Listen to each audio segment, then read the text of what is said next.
live. It is Sunday, the 3rd of December, and I am reading Return to Elysium, and I'm coming to the end, few chapters, which are very short. This is the life of Joan Grant as Lucina, 2nd century BC, and the ending, this last chapter was quite astonishing. So I continue now with The Road, chapter 7 of part 3.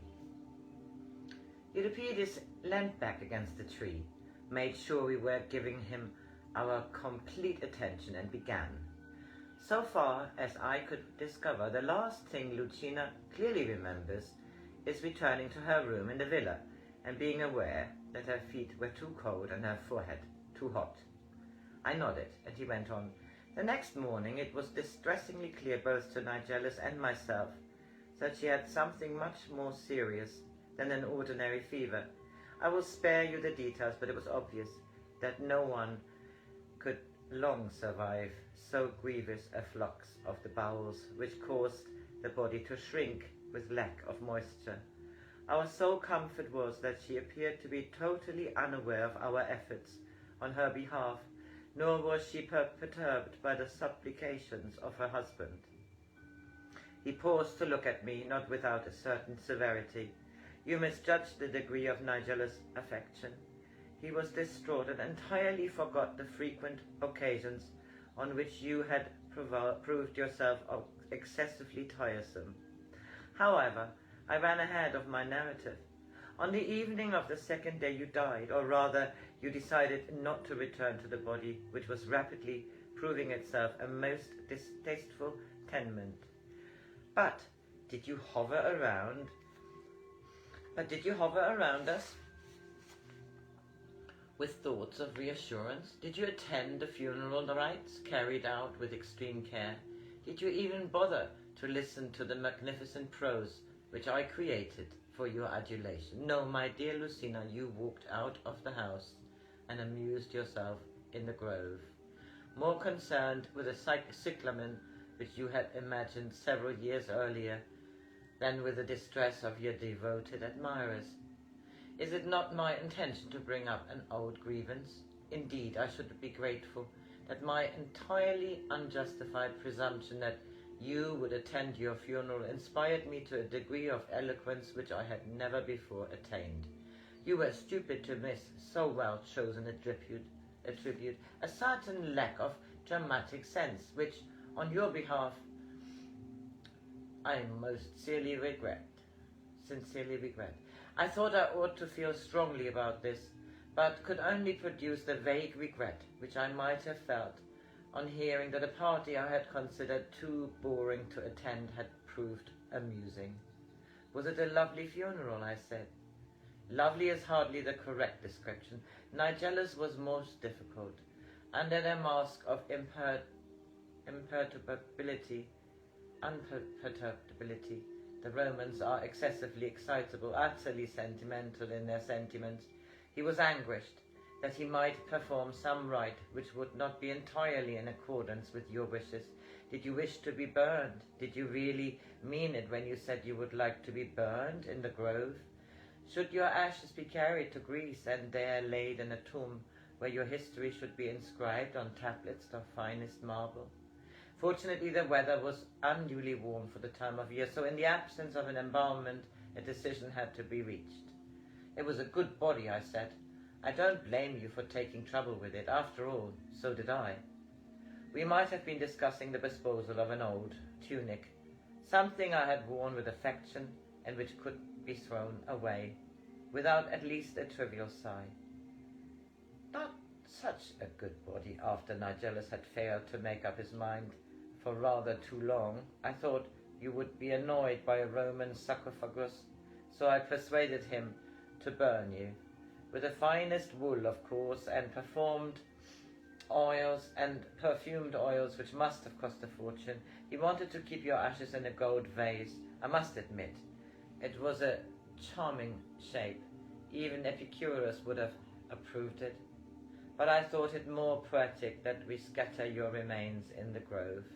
For the weather was dramatic, a storm with really magnificent light effects on the western hills. My oration sounded exceedingly well, with a thunder acting as chorus. He smiled and patted my knee. In actual fact, I was quite absurdly miserable, Lucina. You have a capacity for inspiring affection, which cannot be explained away by logic, and a quality of leaving an absence that is not to be gainsaid by intellect. I shed my secret tears and returned to the house, determined that Nigellus and I should get thoroughly and rationally drunk. I had even taken the precaution of telling one of the servants to bring from the cellar an abundance of an appropriate vintage. I too had misjudged Nigellus. Imagine my embarrassment when, on entering his room, already, I must admit, more than a little unsteady, I found he had fallen on his sword. The only comfort was he had been competent to the last. Attending such a wound would have tried my capacity beyond its limits. Oh, poor Nigellus! If he died with us, why didn't he come to Elysium? Fortunately, though he could deceive himself while bounded by mortality, he showed a more stable vision afterwards. The Nigellus who killed himself intended to pursue you through the shades. The wiser man was content to return to the heaven which circumstance and your charming self had denied him. I admit that when you insisted on visiting him in Rome, I thought I should have to make an objective picture to conceive you, that your anxiety could no longer prevent our return to Elysium. I experienced a degree of disquiet unequaled even at the first public performance of my worst play. Imagine my relief when I found that the scene we both witnessed owed nothing to my art. Nigellus had come into his own. Haranguan Romans, both dead and sleeping with the vigor and purpose which had always been his primary motivation. I anticipate, having made sure that Nigellus was dead, I returned to my rooms and continued to drink until I sank into a restful sleep.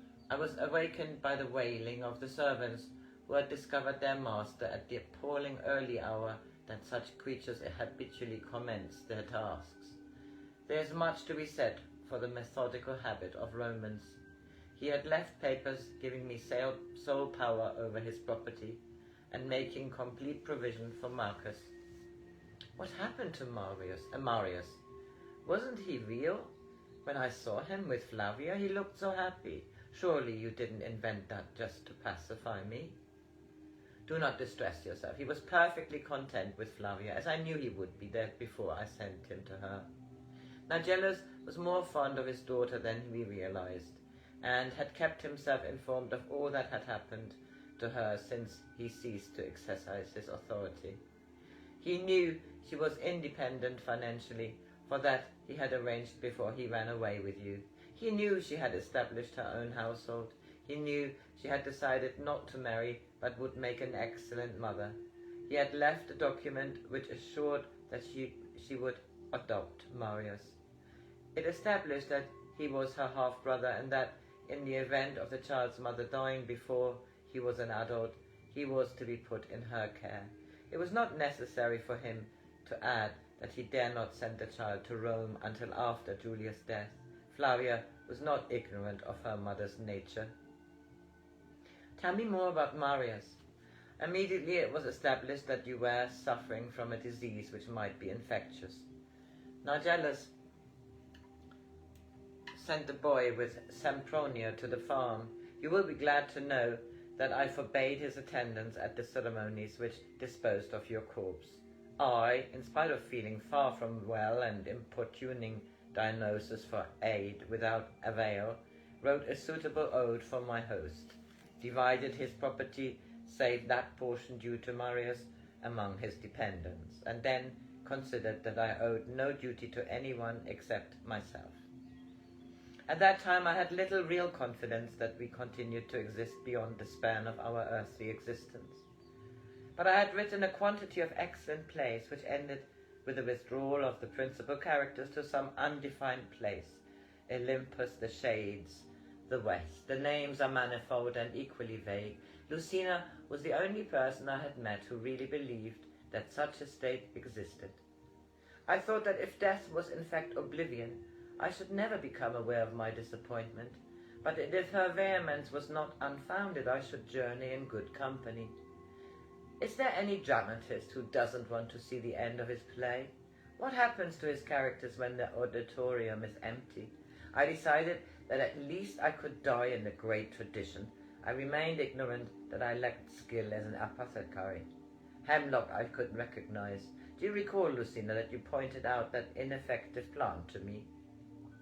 When I first came to the villa, I gathered a quantity and stewed it in a silver vessel. Socrates, rather naturally, did not trouble to leave the recipe of a brew imposed on him by ignorant contemporaries. I drank the hemlock and lay down on a couch with writing material close to hand. It was probable that I should think of some suitable message to leave as a guide to less far-seeing mortals. I waited for the stealthy chill to approach, humble and subservient from my feet, leaving my brain as final blazing torch to burn against the cold. For a while nothing happened, and I began to feel a little foolish. It would have been the supreme anticlimax to have risen from my state of purple cushions to gather more of this noisome herb. I waited in an agony of indecision. I continued in an agony to vomit. How sick I was, how angrily the body can rebel against the rape of soul. The servants heard me retching. They put hot stones, for which I was grateful, on my belly. They tickled my throat with feathers. They forced me to drink vinegar and the whites of raw eggs. Their concern for my welfare made me eager to live. I produced prodigies of effort to stay in a body which I had derided and provoked. I fought to retain my hold on it. I suffered the leech. It would be unfair to Asclepius to give that man the title of physician, to commit upon me the most humiliating indecencies. I even committed the ultimate abeyance to mortality. I admitted I had taken hemlock, and implored them to provide an antidote. I think this was my final remark, the last words of Euripides, who had thought to die with epic lines which history would enshrine. The cocks were crowing when in final spume my soul was driven from the flesh. Then there was a period of its duration in days or months I have no accurate knowledge, during which I apologized to a series of people for having acted towards my body as an assassin. Some of these looked like animals, others wore the clothes of remote historical periods, and yet seemed more intimate than ancestors. The later ones resembled Euripides during various periods of my growth. It was all highly distressing, and always, like a drum rhythm behind the chanting, the retching tweaked my more than mortal bowels. I could, by a deliberate act of will, discount this resonance, but needless to say, Lucina persistently reminded me of it. "I'm sorry," I said fervently, "but if you had only told me why I mustn't mention being sick, it would have been much easier to be tactful." "And encourage you to ask a spate of questions I felt inadequate to answer? I found the crossing of the Styx alarming. To you it appeared as a small stream in which it amused you to paddle. At least I had the kindness to leave you undisturbed, so long as your creations were more comfortable than mine." "Did you know we were dead all the time?" To be honest, I was exceedingly bewildered. I thought it probable that I was delirious, and that at any moment I might wake to find myself spewing again.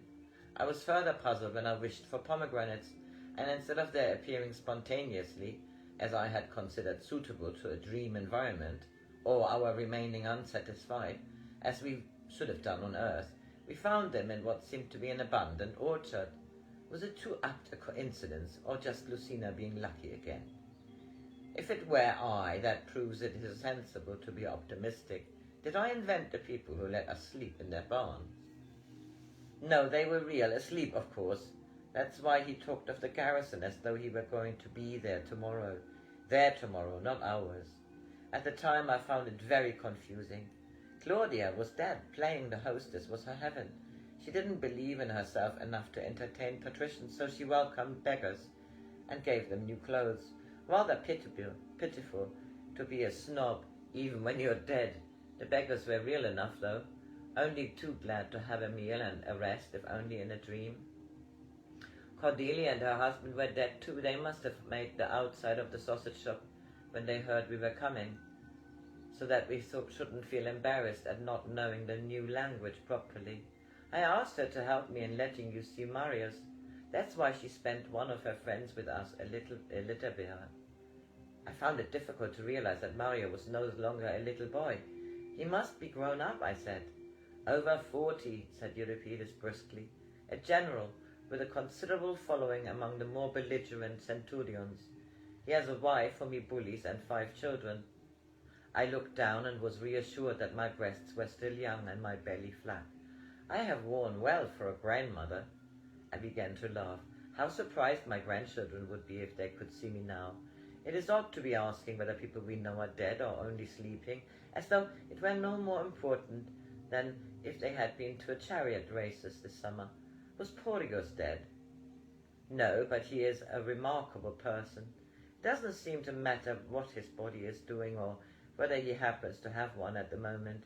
He appears to find it perfectly easy to be in 2 places at once without getting them confused, rather as though he would paint 2 superimposed pictures on the same wall and see them simultaneously. Not a very adequate image, but it conveys the rough idea. Salonius was asleep. He was delighted to see you, for it gave him proof of his personal continuity. After that, he could talk with real authority instead of having to rely on theory. Even in my most ignorant phases, I retained the sense to prefer empiricism to theories, I said with feeling.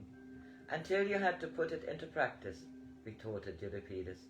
In future, when you experience a tendency to feel smug, you had better remember how long it took you to realize you were only a ghost.